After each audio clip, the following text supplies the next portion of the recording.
Allah bizi nereye götürüyor arkadaş? Bizi nereye götürüyor söyler misin? Erdi nereye götürüyor bizi? Erbaa'ya.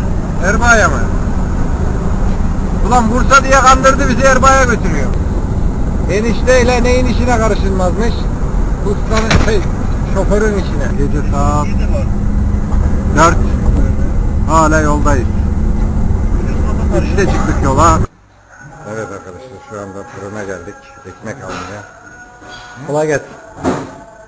Çıkıyoruz. Hadi gel.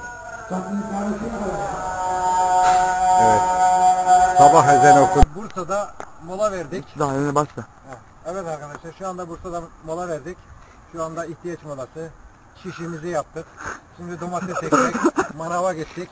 Manavda manavcıyı bulamadık. Domatesleri aldık ama parasını bıraktık arkadaşlar. Şu anda bir mağaraya gideceğiz. Bursa'da balık tutacağız. Mağara varmış. Yılmaz arkadaşımız bize mağarayı gösterecek.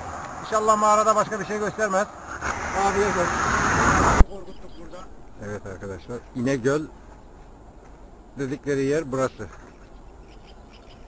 Bursa İnegöl. Kedi av peşinde, biliyor musun? Sabahın 6'sı. Bu hurdacılar ne yapıyor acaba?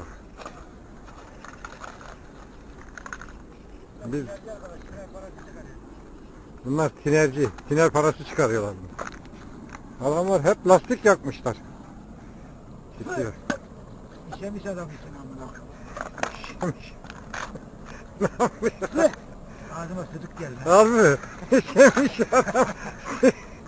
Yavuzak adam ağzıyı bırakır amına bunu. İçeride mi atar? Arkadaşlar, güneş doğuşu. Güneş İnegöl semalarından doğuyor.